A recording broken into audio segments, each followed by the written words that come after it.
All right. Welcome to another episode of Let's Talk Apprenticeship. Uh, Here we talk all things apprenticeship. We talk about the myths, the legends. We talk about the potential and the opportunities in an apprenticeship. All right. So I'm here with Louise. So Louise, what are we talking about Today we're talking about the basics of a good resume. Okay. And should we say also the application process in a way? Yeah, the application Perfect. process in a way, yeah. Perfect. Okay. Good. Because I think one thing to understand is sometimes when if you listen to the previous episode where we talk about work experience, Yes. sometimes it can go straight from work experience to employment. The work experience is almost like your resume, your interview, and your cover letter all in one. Oh, your walking, talking resume. Yeah, that's it. So sometimes this step isn't needed, Yes. but we're going to cover it because in a lot of the time when you're formally applying for apprenticeship, say with larger companies, or you are cold calling or contacting, as well, a good resume is something good to have with you. Perfect. No, that's great. So, do you want to get us started on the essentials, and then we Yeah. can go into what a good resume looks like? Yeah, that's it. I think it's really important to recognize that at different points of people's careers and lifetime, their resume is going to look different. So a school leaver to a mature age person is going to look very different. For your school leavers, things to have in there is you've got your objective. So really make it about what the business is about. Like you want to learn how to work with your hands. You want to learn how to work with a team. You want to build things like that that's very basic, but along those lines. But some things that you can put in there is along with your subjects. What major projects have you completed? What major works have you done? Have you done woodwork? Have you done sewing? Has there been any science projects you've been a big part of that show that you can work part of a team? Have you played team sports? Have you been a captain in your team? Like that kind of thing can really, as a school leaver, you can kind of feel a bit stuck.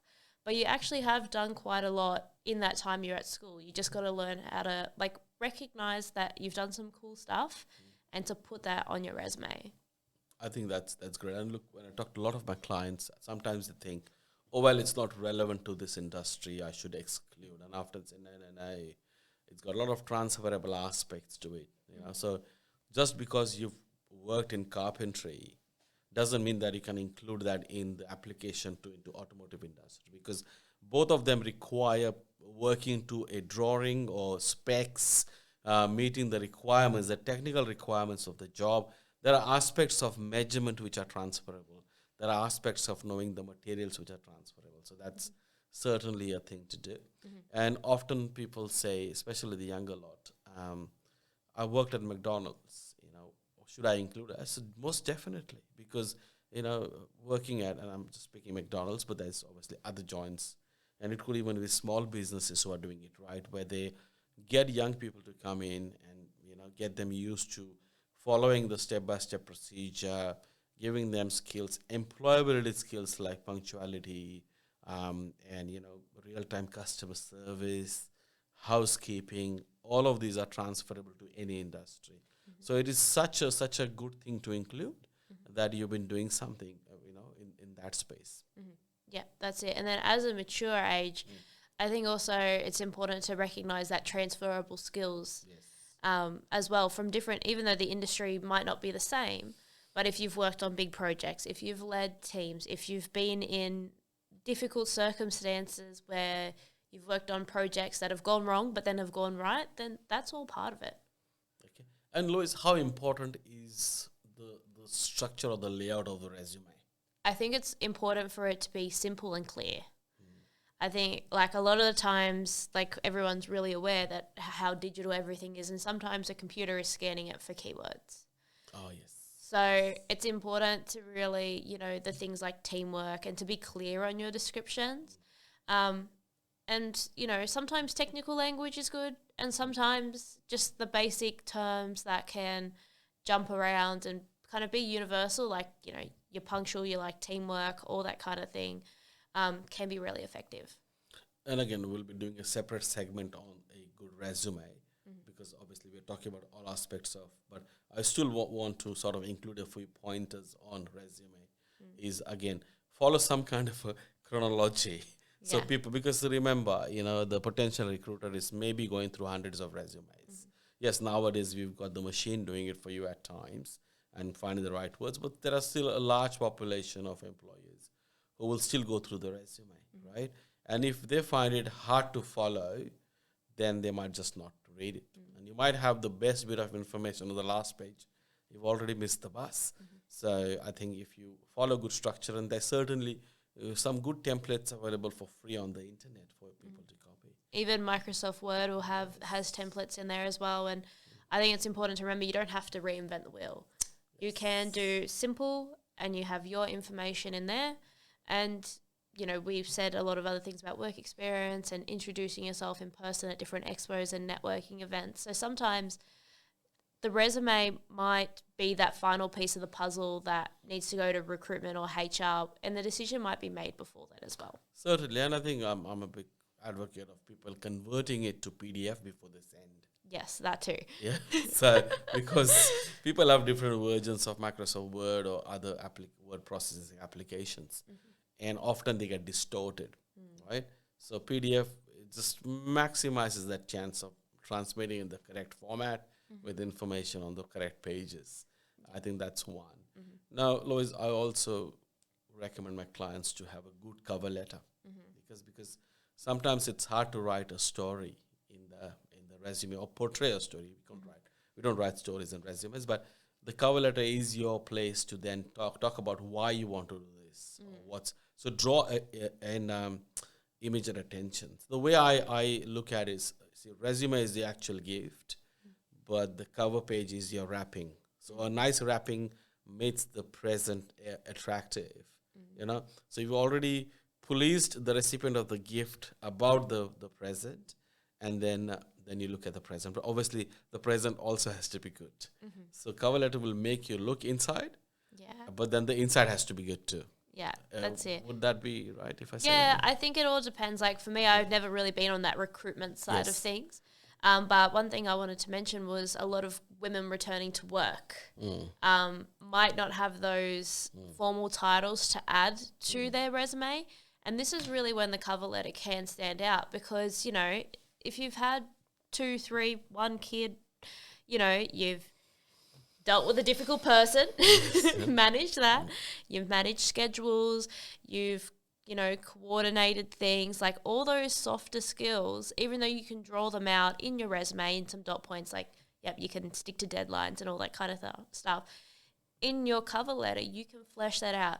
As a mother, I have done A, B, and C, and I believe these skills are transferable into the workplace. And you can do that, whatever background you have. But I just wanted to point that out because a lot of the women who are coming and returning back to work, or parents returning back to work after some time off, can seem really stuck on that. But that's something that really can tell the story. What have you learned by being a parent? That's exactly right. And please check the cover letters before you send, especially if you're applying for multiple organizations, because often we customize it for a company and we forget to change the name of the company before we send it to the another one. So I think that certainly is important. Customization will maximize your chance. Customize it to the role. I always recommend my clients to read the job advert correctly, thoroughly, underline the keywords, and make sure you address that in your cover letter. Because even if the machine's looking at that, then the machine can find a match. If I'm a recruiter looking at that, I said, yes, someone has bothered to look at my ad, which obviously reduces my time to explain that at the interview. And then they have more consciously applied for the role, is what I think, rather than just one of the run-of-the-mill applications. Yeah. And I think one thing to really be considerate of here is everyone has a different opinion on the resume. The computer can have a different algorithm. Yes. The recruiter has a different thing that they're looking for. So getting your resume perfect I don't want that to hold anyone back from applying for a job. If you're sitting there thinking your resume is not perfect, but you don't know how to fix it, you know, either just send it as is because something's better than nothing. But then also there's people that you can reach out to. There's us, and there's a few different resume writers or resume coaches out there as well. I know a few, one called Industry Resumes, who helps particularly writing resumes for the mining industry. And she has all those tips and tricks to get you in that specific industry as well. Yeah. But don't let that stop you from applying. If you feel like your resume is quote unquote not good enough, it probably is. It's probably fine. It is, and I think also some organizations will have this online application process where it may or may not extract the information from your resume or a CV, and then you manually enter. So it's always good to then be able to copy and paste stuff easily if you have a good one. The other one, again, I'm a bit OCD slightly on that, is that merge your, if sometimes online application processes accept only one attachment in the form of a CV. So then you've got a cover letter and a Word document, a CV sitting separately, merge into one PDF, right? And then send it as one document. So little tips and tricks go a long way. Doing it right the first time maximizes your chances to get looked. Now, certainly, I think one important point in there is referees. And nowadays it's apt and it's understood by employers, potential employers, that is, people may not readily provide referee details, and you can easily just put a line there that can be supplied on request. But have that referee list ready, and please let the referees know that you've got their details. Make sure the details are correct, because that's one of the very significant parts which can make or break the possibility of getting that job or not. Yeah, that's it. And having those, like we talked about before, from work experience in previous episodes, you can get referees from those. Perfect. Now, before we sort of come to the wrapping end of this podcast, I just want to say, can there be any accompaniments to the CV cover letter? So some of the things which I have received, which sort of I also liked, is maybe a one-page portfolio, if you want to include image or a project information. Now, they can even exist in form of a link to your LinkedIn profile, or something you've got published online. Yeah. Okay. Or it could just be a document quickly outlining, not too much, but something which can accompany, which is suitable for the job. The portfolios, even having a written referee testimonial, say previously from work experience or a past job, or a high school teacher who's your metalwork teacher who's seen you work in the workplace, like in a workplace situation. And then another thing that you touched on there was your LinkedIn profile. Yep. If you're in the pointy end of getting that final position or that final thing, they will look you up on social media. Yes. So your social media is almost an extension of your application and your resume. No matter how good your cover letter is, if you've got inappropriate things on your social media, that will instantly cancel it out. So if you are readily available to share your LinkedIn or a website or a blog or, your Instagram page, if you're using that as a portfolio, make sure that, you don't have to, but make sure it's not going to detract,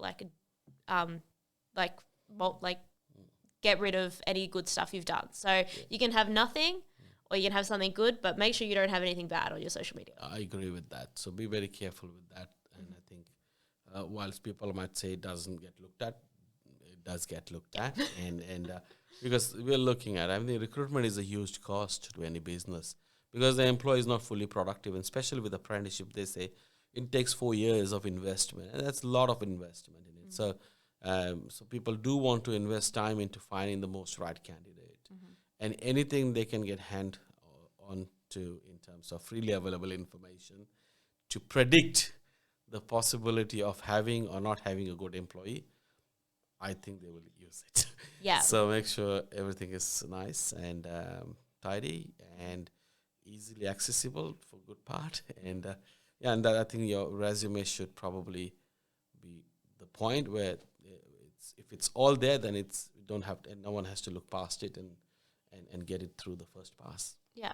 That's it. Well, I think like any of the other subjects we've talked about, we could keep going forever. Absolutely. But yeah, you can reach out to us. The email is in the caption, as well as our Instagram page, Let's Talk Apprenticeships. We'd like to thank Breed for letting us use the Sunrise Studio to record this podcast. And happy job hunting. Yes, and see you next time.